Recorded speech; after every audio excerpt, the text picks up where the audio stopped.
ArtMirror YouTube channel එකට ඔයගොල්ලෝ සාදරයෙන් පිළිගන්නවා. චිත්‍ර කරන හැමෝම මාත් එක්ක එකතු වෙලා ඉන්නේ චිත්‍ර විෂය තුලින් ඒ පාස් එකක් කොහොමද සාර්ථකව ලබා ගන්න කියන එක ගැන නිරන්තරයෙන් දැනුවත් වෙන්න, දැනුම වැඩි කරගන්න. ඉතින් අදක ඇතුව ArtMirror YouTube channel එක subscribe කරලා bell icon එකත් click කරලා අපිත් එක්ක දිගටම රැඳිලා ඉන්න. ArtMirror channel එක තුලින් අද දවසේ කතා කරන්න යන්නේ මේ පාර උසස් පෙළ කරන ඔයාලට වැදගත් වෙන තවත් අනුමාන ප්‍රශ්න කිහිපයක් ගැන. ගොඩක් දෙනෙක් ඉල්ලලා තිබ්බා මේක කරන්න කියලා. ඉතින් ඒ සඳහා යම්කිසි පාඩම් කොටස් කිහිපයක් තියෙනවා අනුමාන විදිහට එයි කියලා හිතන. ඉතින් අපි බලමු මොන වගේ අනුමාන ප්‍රශ්නද මේ පාර උසස් පෙළ විභාගයට එන්නේ. ඉතින් මම කලින් වීඩියෝ කිහිපයක් කරලා තියෙනවා ලංකා කලා ඉතිහාසය සහ යුරෝපා කලා ඉතිහාසය සම්බන්ධ අනුමාන ප්‍රශ්න කිහිපයක්. ඒවත් ඔයාලට බලන්න පුළුවන්. ඉතින් අද දවසේ කතා කරන්න යන්නේ මේ පාර උසස් පෙළ විභාගයට ඉන්දියා කලා ඉතිහාසය තුළින් අපිට අහන්න ඉඩකඩ තියෙන ප්‍රශ්න කිහිපයක් ගැන. එහෙනම් වැඩි කතා නැතුව අපි යමු ඉක්මනට වීඩියෝ එකට. මේ චිත්‍ර කලාව ගවේෂණය කරන චිත්‍ර කලාවේ කැඩපත ArtMirror.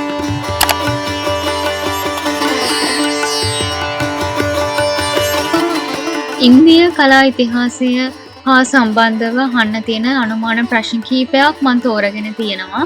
ඉතින් පසුගිය විභාග ප්‍රශ්නත් එක්ක සලකලා බලලා තමයි මේ වගේ අනුමාන ප්‍රශ්න කිහිපයක්ම නිගමනය කරන්න. ඉතින් මේවමයි කියලා අපිට කියන්න අමාරුයි. හැබැයි මේවට පොඩි අවධානයක් යොමු කරලා ඔයගොල්ලෝ පාඩම් කරොත් යම්කිසි ලකුණු ප්‍රමාණයකට යන්න ඉඩකඩ තියෙනවා. ඉතින් මම දන්නවා සීමිත කාලයක් තමයි තියෙන්නේ. හරිම කෙටි දවස් කිහිපයක්, හරිම කෙටි පැය කිහිපයක් තමයි ඔයගොල්ලන් විභාගයට තියෙන්නේ. පළවෙනියටම ඔයාලට අනුමාන ප්‍රශ්නයක් විදිහට එයි කියලා හිතන පාඩමක් තමයි ඉන්දියා කලා ඉතිහාසයේ තියෙන 12 ශ්‍රේණියට අයත් ඉන්දු නිම්න ශිෂ්ටාචාරය. එතකොට ඉන්දු නිම්න ශිෂ්ටාචාරය යටතේ අපි 12 ශ්‍රේණිය යටතේ ඉගෙන ගන්නවා. ඉන්දු නිම්න ශිෂ්ටාචාරයේ තියෙන වාස්තු විද්‍යා නිර්මාණ, ඒකේ තියෙන ඇතුළු නගරය, පිටත නගරය, ඒකක සැලසුම් කරලා තියෙන ආකාරය, ගෘහ නිර්මාණය වගේ දේවල් අපි ඉගෙන ගන්නවා. ඉතින් ඒ ආශ්‍රිතව වාස්තු විද්‍යාව හා සම්බන්ධ යම්කිසි ප්‍රශ්න කොටසක් අහන්න ඉඩ තියෙනවා. ඒ වගේම ඉන්දු නිම්න ශිෂ්ටාචාරයට අයිති අපි තව කතා කරනවා මූර්ති සහ මුද්‍රා. එතකොට ඔයගොල්ලෝ චිත්‍ර විෂය 6 වසරේ ඉඳන්ම හදාරන කෙනෙක් නම් ඔයාලට ඉන්දු නිම්න ශිෂ්ටාචාරය කියන එක 아무තු දෙයක් නෙවෙයි. පොඩි කාලේ ඉඳන්ම අපි දන්න ශිෂ්ටාචාරයක්. ඉන්දු නිම්න ශිෂ්ටාචාරය තුල අපි කතා කරනවා මූර්ති. ඒතර මූර්ති ගත්තාම කවන්ද රූපය, නලගන රුව, තාපස රුව සහ මව් දෙවගන කියන මූර්ති කීපයක් කතා කරනවා. මේ මූර්ති නිර්මාණවල අපි ගත්තෝ වස්තු විෂය, මාධ්‍ය භාවිතය, ශිල්පකම, කලාත්මක ලක්ෂණ වගේ දේවල් කතා කරන්න ඉඩ තියෙනවා. ඊට අමතරව මුද්‍රා ගත්තාම යෝගාසන දේව රූපය, රුක් දෙවියෝ, ව්‍යාග්‍රයින්, එහෙම නැත්නම් කොටියන් දෙදෙනෙකු සමග සටන් කරන මිනිසා කියන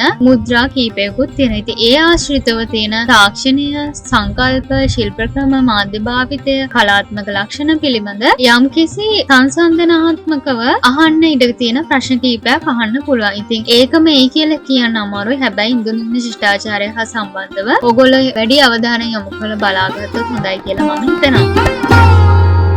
ඊට පස්සේ දල වශයෙන් අපිට කතා කරන්න පුළුවන් තවත් පාඩමක් තමයි ඉන්දීය කාංචි තොරණ කැටයම් සහ බාරුත් ගල්වැට කැටයම්. එතකොට ඒ පාඩම් ආශ්‍රිතව යම්කිසි ප්‍රශ්න කිහිපයක් අහන්න ඉඩ තියෙනවා. එතකොට ඉන්දීය සාතවාහන හා ශුංග යුගයට අයත් කලා නිර්මාණ වල තියෙන මේ සාංචි තොරණ කැටයම් සහ බාරුත් කැටයම් ගැන ඔයගොල්ලෝ අධ්‍යයනය කරලා ඇති කියලා හිතනවා. ඉතින් ඒ ආශ්‍රිතව තියෙන කැටයම් නිර්මාණ, ඒවා තියෙන කතා පුවත්, ඒ වගේම ඒවට දේශීය විදේශීය ආගමික සංකල්පවල බලපෑම කොහොමද ඇවිල්ලා තියෙන්නේ, වස්තු විෂයන් වගේ දේවල් යම්කිසි සංසන්දනාත්මකව අහන්න ඉඩ තියෙනවා. ඒ වගේම ඉන්දීය සාංචි හා බාරුත් කැටයම් වල තියෙන මාධ්‍ය භාවිතය, ශිල්ප ක්‍රමය, කලාත්මක ලක්ෂණ, නිර්මාණවල ආකෘතිය වගේ දේවලුත් අර ප්‍රශ්නයක් ඇතුලේ ප්‍රශ්න දෙකක් එකට සම්බන්ධ කරලා යම්කිසි ප්‍රශ්න කිහිපයක් අහන්න පුළුවන්. ඉතින් සාංචි තොරණ ඒ වගේම බාරුත් ගල්වැට කියන පාඩම් කීපයක් ඔයාලා බලාගත්තොත් හොඳයි කියලා මම හිතනවා.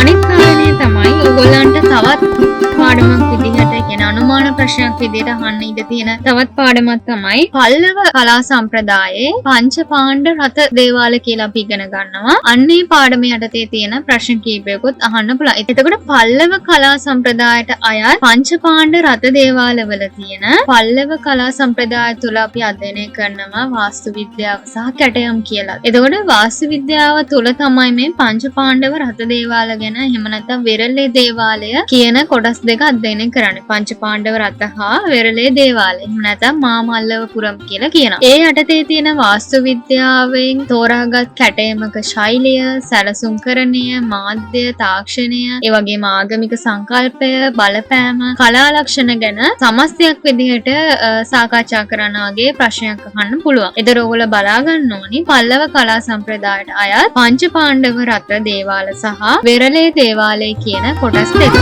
ඒ වගේම ඒ පල්ලව කලා සම්ප්‍රදායට තවත් අදාළ වෙනවා කැටයමක් විදිහට ආකාශ ගංගාවරෝහණය. ඒකත් තියෙන්නේ මාමල්ලව පුරම් වල. එතකොට ආකාශ ගංගාවරෝහණය කියන එක යටතේ ඒකට වස්තු විෂයන්, ඒ වගේම ජාතක කතා පුවත් මොන වගේද, එතකොට කැටයම් ශෛලිය, ඒ වගේ ආගමික සංකල්ප කොයි වගේද බලපාලා තියෙන වගේ දේවල් අහන්න පුළුවන්. ඊළඟට තවත් අනුමාන ප්‍රශ්නයක් විදිහට මට සඳහන් කරන්න පුළුවන් චෝල කලා නිර්මාණ. ඒතකොට ඉන්දීය චෝල කලා නිර්මාණ යටතේත් අපි අධ්‍යයනය කරන ඒකේ වාස්තු විද්‍යාව සහ මූර්ති. ඒතකොට චෝල වාස්තු විද්‍යාව යටතේ රාජරාජේශ්වර දේවාලය එහෙම නැත්නම් තංජෝර් කියලා අපි කියනවා. ඒකේ යටතේ තියෙන මූර්ති, කලාවේ ලක්ෂණ, මාධ්‍ය, තාක්ෂණය, ආගමික සංකල්ප, බලපෑම, සැලසුම්කරණය වගේ දේවලුත් අහන්න පුළුවන්. ඒතකොට ඉන්දීය චෝල මූර්ති ගැන කතා කරොත් කල්යාණ සුන්දර මූර්තිය, ශිව දක්ෂිණ මූර්තිය, ශිව භික්ෂාටන මූර්තිය වගේ දේවල් පාඩමක් විදිහට ඔයාලා දැනගෙන ඉන්න ඕනේ. එතකොට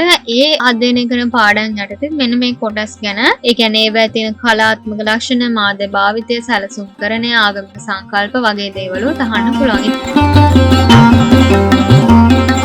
මෙන්න මේ වගේ අනුමාන ප්‍රශ්න, ඒ කියන්නේ කලින් අහලා නැති අඩුවෙන් අහලා තියෙන පාඩම් කීපයක් තමයි මම අද කිව්වේ. ඉතින් ඒවයින් ප්‍රශ්න කීපයකුත් එන්න පුළුවන් කියලා මම හිතනවා. ගොඩක් වෙලාවට අපි දැන් මේ කතා කරපු කලාත්මක නිර්මාණ සහ වාස්තු විද්‍යාව ගැන කතා කරොත් ඒවේ අපි ප්‍රධාන වශයෙන්ම කතා කරන්නේ තාක්ෂණය, කලාත්මක ලක්ෂණ, මාධ්‍ය, සැලසුම්කරණය, ආගමික සංකල්ප කියලා කොටස් කීපයක්. ඉතින් ඔන්න ඔය කොටස් කීපේ යටතේ තමයි හැම ප්‍රශ්නයක්ම හදන්නේ. ඒ යටතේ තමයි අපිට කතා කරන්න වෙන්නේ. මොන ප්‍රශ්නයක් වුවත් කාණ්ඩ වශයෙන් වෙන් කරලා බෙදාගෙන වෙන් කරලා ලිව්වොත් ඔයගලන්ට සාර්ථක උත්තරයක් ගන්නක් විදිහට පල්ලව කලා සම්ප්‍රදාය ගැන, පංච පාණ්ඩව රත දේවාල ගැන, කලාත්මක ලක්ෂණ ගැන හඳුන්වන්නේ කියලා කිව්වොත් ඕගොල්ලෝ පළවෙනි ඡේදයෙන් ඕගොල්ලෝ ලියනවා ඒක තියෙන්නේ කොහෙද, ඒක නිර්මාණය කරපු යුගය, මොන රජුරුවන්ද අයිති, ඒ වගේ දේවල් ලියනවා. ඊට පස්සේ දෙවෙනි ඡේදයෙන් ඒකට අයිති ඒක මාධ්‍ය, කොහොමද කැටයම් ශිල්පය නිර්මාණය කළා තියෙන වගේ දේවල් ලියනවා. ඊට පස්සේ ඊළඟ ඡේදයෙන් අපි ලියනවා ඒක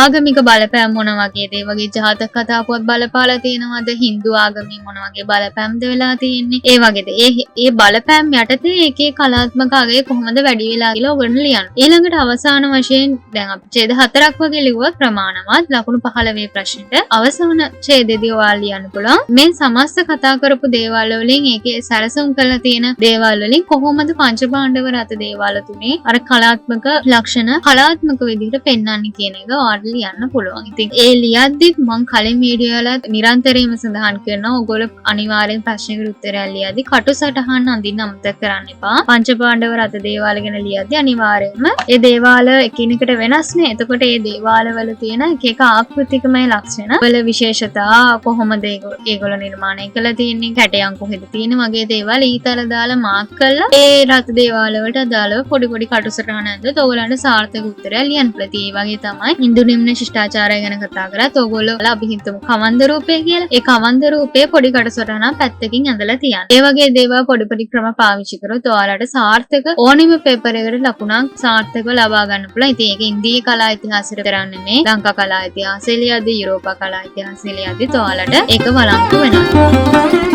ඔය විදිහට තමයි ඉන්දීය කලා ඉතිහාසය ගැන අනුමාන ප්‍රශ්න කීපයක් කතා කරේ. ඉතින් මම හිතනවා මේ ප්‍රශ්න කීපය ඔයගොල්ලෝ පාඩම් කීපය ඔයගොල්ලෝ හොඳට බලාගනී කියලා. අදට ගිහිල්ලා එන්න ඔයගලන්ට සුබ දවසක්.